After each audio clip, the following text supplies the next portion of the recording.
I'm Yao Yang, Professor of Economics at Shanghai University of Finance and Economics. For the past few years, I've been thinking about one question. What does resilience really mean for the Chinese economy? We often hear discussions about slowing growth, aging demographics, and weakening consumption. But when I walk on the streets of Shanghai, I don't see a country slowing down. I see people making choices more careful, more personal, more confident. And those choices, what do they mean for the companies that have been here for decades? How do you adapt when your consumers no longer follow you, but lead you?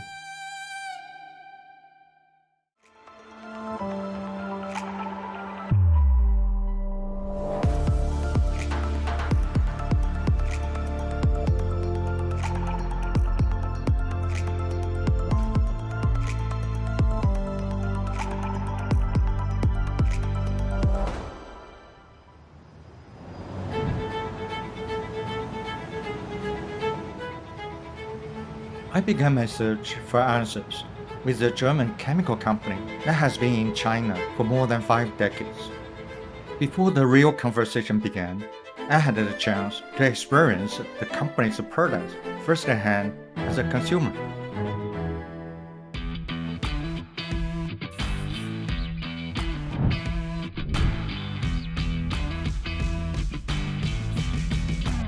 姚老师您好，欢迎来到汉高。汉高消费品业务的话，主要2大块。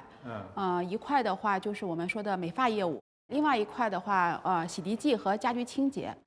从你自己的感受来说呢，中国消费品市场的变化是一个什么样的趋势？现在的消费者跟我当时刚刚入行时候的消费者完全不一样了。就我们回到10几年前，以前的话我说市面上有什么我们就买什么。对，但现在消费者会去搜索。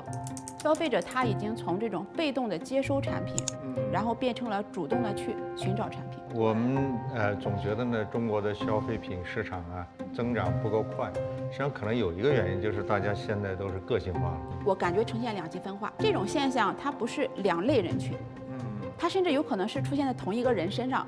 比如说，我特别清楚的知道我想要什么，我某些产品我就要追求性价比，但是我也想针对我的问题，我愿意去花高的价钱去买一个这种产品。可以说，中国的消费者一方面变得更加理性，其实另一方面他的需求更加的多元化。对。I spent the morning inside the building full of shampoos and hair colors. These are products I've used, brands I recognize. But that's only half the story. The other half, the part you don't see, isn't on any supermarket shelf. It's in cars and phones and in the packaging of almost everything we buy. 姚老师您好，郭总你好，你好，欢迎来到汉高龙工厂。这厂区真是大这厂区目前是全球汉高工厂最大的工厂之一。这个厂区是13年之前。投产已经有12年。This is the Dragon plant. They don't make a shampoo here. Here, they make things that help the world together. Industrial adhesives. 13 years. That means this factory broke ground after the 2008 financial crisis. When the world was pulling back, Henkel was building. 欢迎大家来到我们粘合剂制造的旗舰型工厂。在大家进入车间之前，给大家做一下安全培训。我有个问题，你就为什么叫龙工厂啊？龙呢其实是一个中国文化的象征，因为这是一个最大的粘合剂的制造工厂，所以我们选取了龙的这么一个当时是项目的名字。因为我们又在中国，在外企里面呢，就是巨龙从东方腾起，然后龙腾四海，所以取这个寓意。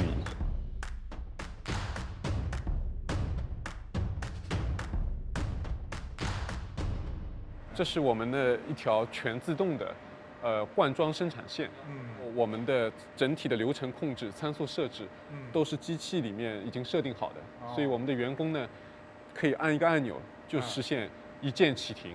尝试一下。好，我已经得到你的授权了。好。虽然这只是一条自动的灌装生产线，但它也是我们整个龙工厂以及汉高中国的这些工厂的智能化、自动化制造的一个缩影。我想问一下，像这些机器设备有多少是中国本地产的，有多少是海外采购来的？目前基本上我们在中国的所有工厂用的自动化的这些包装线也好，生产线也好，绝大多数都是来自我们中国本土的设备制造商和供应商。我的感觉好像10年或者15年前，中国根本做不了这种事情，因为完全得依靠欧洲的厂家、美国的厂家来做这样的设计。现在基本上可以国产。我也跟您有同样的感受，就是在过去10年甚至5年期间，中国的智能制造，我们的技术能力、我们的自动化、智能化的水平，其实已经从原来的追赶到现在追上，以及开始领先了。所以我们也是依靠于整个中国非常好的生态，我们有很多技术先进的供应商跟我们一起来推动自动化和智能化。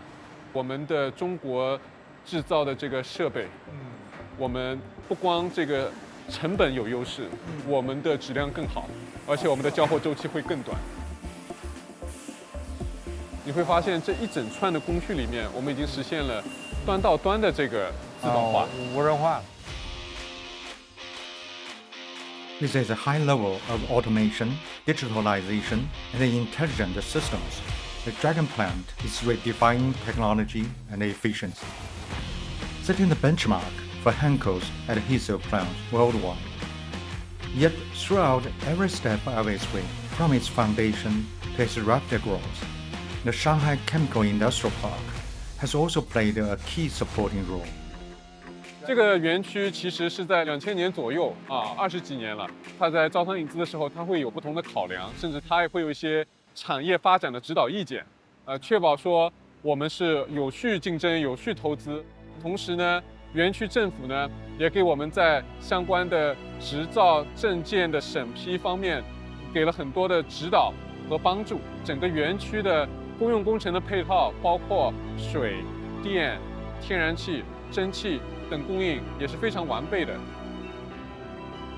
This is the Dragon plant, a factory in constant evolution, not only in its machines, but in its partnership, its energy strategy, and its approach to growth.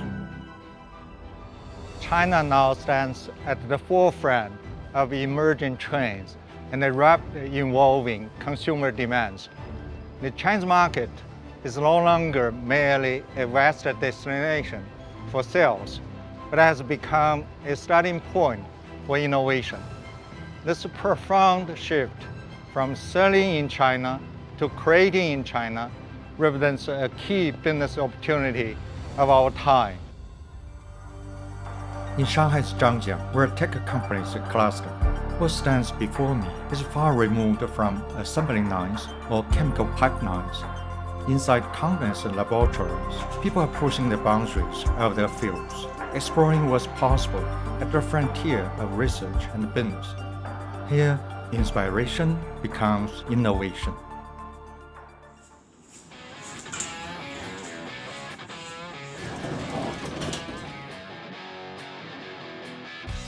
Cindy Menzenberg leads innovation, marketing, and strategy for Henkel's automotive original equipment manufacturer OEM business in Asia. She had answers for many of my questions. Hi, Cindy. Hey, Yeah, nice to see you. Nice to meet you. You've been here for more than 1 year now. More than 1 year, yeah, and it's really a great experience. Do you live in the city or here? I live in Puxi, In Puxi? Yes. Which part? in Chuhui. Xuhui? Yes, Right. yes. I also live there. Then we are kind of neighbors. I love Shanghai. I had the honor to live also 3 years in Hong Kong. And I really love the Asian culture in general. I think there's a lot to learn from us, from a Western perspective, from China, from Asia. Professor Yao, this is our thermal management lab, meaning we produce thermal material, which is crucial for all electronic applications as well as for batteries in the car. We are serving more than 800 industry segments. So you can imagine how many applications we are serving. In very simple terms, yes, they absorb the heat and manage that there's no overheating and you have a stable and reliable process.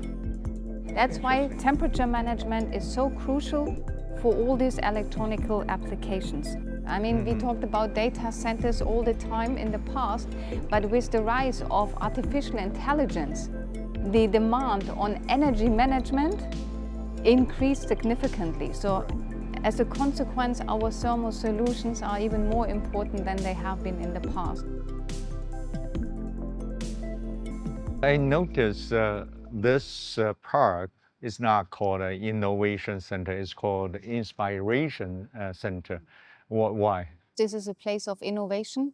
This is then the place for inspiration, together with our customers, also among our teams here, to drive the next innovation forward. So talking about the innovation in China, do you find some differences between China and Germany? If you want to think about some advantages in China, what are they?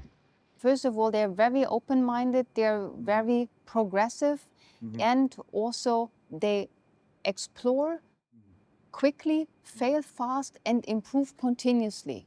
So this is something which is really unique what we see with Chinese customers. They are setting really the pace for innovation. And what is also very specific about Chinese customers, they build their ecosystem. They are also very strong in backward integration along the entire value chain. And this gives also great opportunities for us as Henkel to serve customers along the entire value chain in various applications. This is very unique about Chinese customers. Here in your lab, do you also create some technologies that you kind of export back to other markets, like in Germany? Definitely. I mean, first of all, we are serving global customers. Yeah. So customers who came in the past from other regions to China, but now we see the trend that Chinese companies are extending their footprint around the globe. And we are working together with EV car makers, and whatever we develop with those car makers here, for example, to enable lightweight structures or for battery safety, of course, these are also concepts we bring to other companies globally. Do you also participate in some programs like a 5G, 6G development? This is a very good point. We develop thermal materials which enable 5G and 6G. Another great example where China is leading. This is just a matter of fact. Right. And here we are working with local customers. So we are developing locally, we are producing locally to participate also in this market segment. Cindy calls China the home of innovation, a remarkable statement, because innovation doesn't happen in a vacuum. It needs a strategy, capital, and a conviction that outlasts cycles. 王老师好，欢迎来到汉高。你好，你好。您也看到了，因为汉高是一个有2个不一样的业务的一个公司，一个是我们有消费品牌，一个是有专门做工业品的这个粘合剂业务。现在大家都讲这个万物互联，在这个虚拟世界里互联，但是在物理世界中，只要有界面需要连接的地方，都可以看到汉高的粘合剂。所以我们就是属于这种隐形的一些产品，但实际上是无处不在的。现在汉高把亚太的这个研发的总部已经放到了上海，对，能不能跟我们讲一讲这个过程？应该说跟消费者的这个消费升级其实是息息相关的，也跟我们的这个生活水平不断的发展，从一些温饱的一个需求到一个追求更美好的生活品质的需求，是这个看到的这样的一个向上的这样的一个曲线吧。从您这个角度来看呢，是在哪个时点上，你会发现中国这个市场开始爆发出来了，然后你们愿意在本地做一些研发，而不是像一开始似的只做一点 localization。很难定义说是某一个时间点，它其实是一个渐变的过程。从量的积累引起质的变化吧。做本土化的工作，做到一定程度的时候，发现说我们可能与其这么去做，从国外拿一些东西进来，不如我们在本地来去做更容易，同时速度也会更快。包括我们谈到中国速度，从这个开始有想法到真正的工业化，中国这个标准不断的在刷新。一个新车型，全球的话通用的标准是至少要超过60个月，缩短到24个月，缩短到18个月，甚至更短。是在中国这样一个超速发展的地方，能够赶上中国速度，把这个研发放在中国，真正的跟中国的企业共同研发，这个是一个必然。中国现在技术的迭代、产品的迭代，这个速度加快了，是不是也和我们整个的产业链比较完整有关系？中国经济不仅是一个体量的优势，还是一个整个一个生态系统的优势、产业链的优势。是，所以我觉得这都是中国不可替代的一些优势所在。德国这些年对华的态度呢，一直呢是有些矛盾。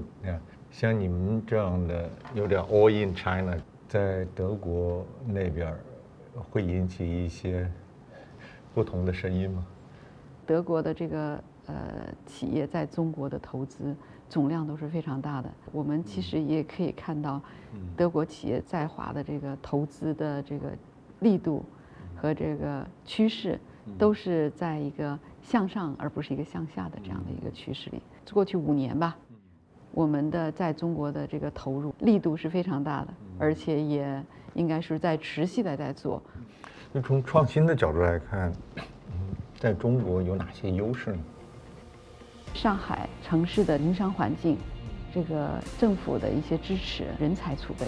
上海是最具有人才吸引力的城市，在人才的这个聚集地，我们放一个研发中心，这是一个必然的选择。我们有一定比例的外派的研发人员。中国这几年过境免签的这些政策，让我们的这个外籍的同事来中国更容易了，门开得越大，越促进我们的交流。所以我们这个作为这样一个研发中心的话，能体现的作用也就更强了。你们刚进入中国的时候，政府在这方面做了哪些工作，来帮助汉高在中国落地？没有觉得自己是一个外资企业被区别对待，感觉不到这个差异，其实是最好。各级地方政府对我们都是非常的支持，让我们觉得没有这种进入门槛吧。然后也帮我们在每一个这个我们相应有自己这个site 的地方都能够扎根发展，然后把它做大做强。在我的脑子里，我们其实就是一个在中国的本土企业，只是说我们有这个国际基因而已。我们的对外开放越来越制度化，你看在制造业领域已经实现了全部的国民待遇。对，所以您说的是对的，就是一个外资企业它在中国，它的感受跟本土企业一样，那说明我们的政策就成功了。是的。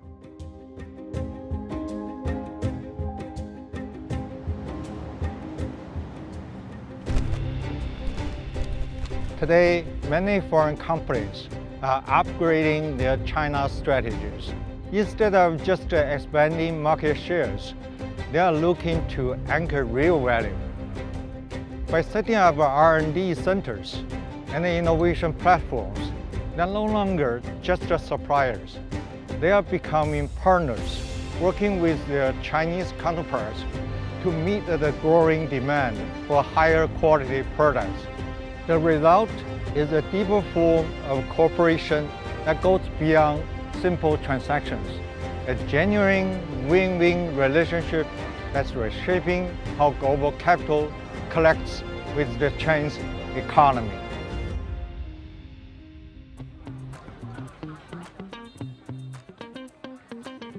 In Shanghai's People's Square, one store rarely slows down. Behind it is a company that built a multi-billion-dollar business out of something deceptively simple, tiny plastic bricks. But in China, Echo's story isn't just about scale. It's about adaptation, moving at a steady speed, with deeper roots and a stronger commitment to the market. Alex， 你好，你好，你好，感谢接受采访。我们每一年乐高集团会围绕中国的春节，制作一些有中国元素的商品。对，这是马年，所以是马。对，马年，对。然后我们有那个鞭炮，我们的鞭炮其实里面会响的，我们用了一些巧思在里面。我们现在看中国的消费者对于新鲜事物会更加有兴趣，也更关注体验。我们也创造了很多体验的场合和一些玩乐的体验。他们在店里，无论你是第一次来乐高，还是你是一个忠实的乐高粉丝，他们都可以比较容易的去搭建参与到我们的活动中。好，那我们拼好了，我们在这里做一个小小的比赛吧。3、2、1，开始。Across more than 400 stores nationwide, LEGO offers more than products. It offers participation, building, competing, experimenting. These are not just activities, but entry points into a broader shift in consumer behavior. In China today, buying is no longer enough. Consumers want to engage, to experience, and co-create. Building a brand is far more complex than simply slapping a few bricks together. It requires something more, understanding the culture, regulations, and how to build trust in a rapidly evolving market. So how has LEGO navigated that complexity, and where does it see its future in China?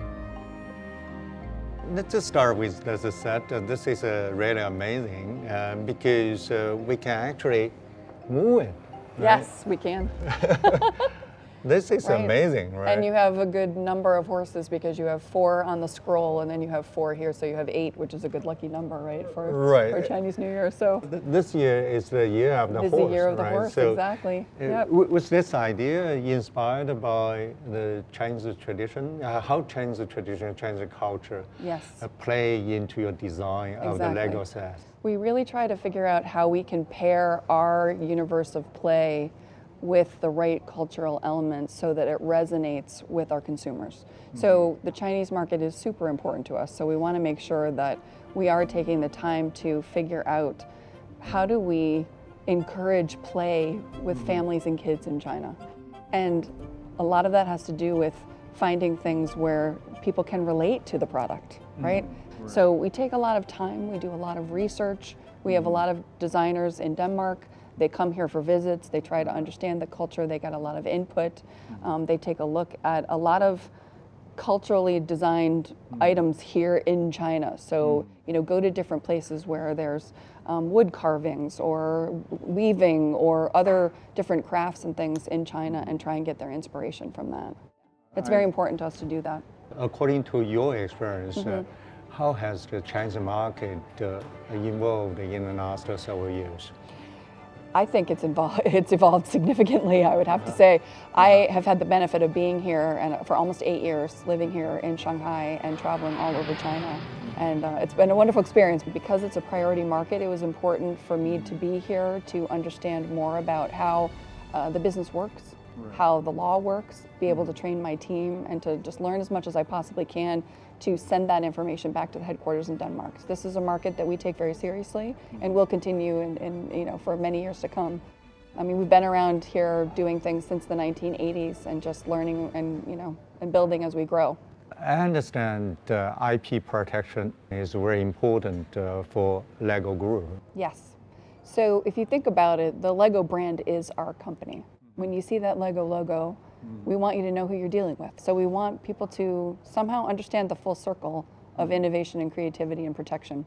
If you're protecting creative ideas and designs, that actually gives people, especially the confidence in markets like China, to be able to come in and continue to innovate, to continue to come up with ideas for really great products that are related. Do you see any positive changes in China in terms of IP protection in the last several years?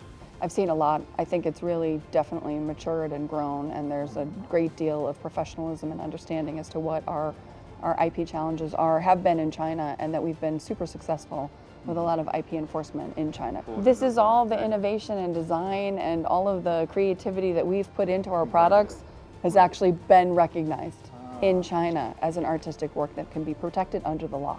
That's wonderful, and I don't think people really know that those types of things are happening. That in itself says we're being taken seriously, right, in China. Exactly. And that having China as a priority market is something that we can continue to do. We can have the confidence that we can innovate and bring our products to China and then actually be able to enforce our rights equally under the law in a fair business environment. Robin told me LEGO Group is firmly committed to growing in China. Products inspired by Chinese culture have not only proven popular with consumers here, but have also found success around the world. This success is rooted in a long-term observation and deep understanding of China's rich cultural landscape. And within an increasingly mature business environment, creativity and inspiration are ever more respected and protected. For LEGO, China is not only a key market, it's a place where ideas can continue to grow and where they are truly valued.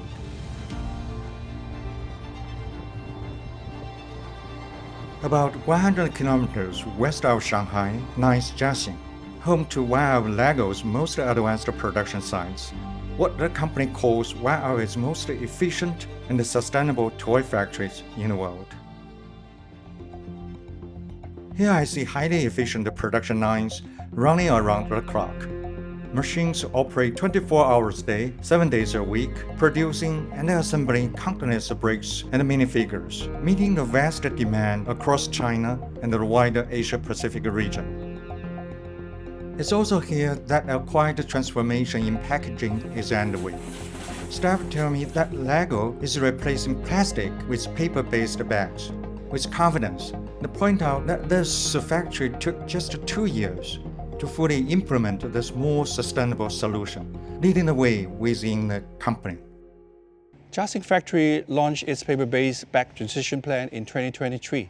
Since 2020, LEGO Jiaxing has installed more than 20,000 rooftop solar panels, demonstrating a healthy, increasing trend in our solar capacity. We plan to expand solar capacity further in this year, 2026.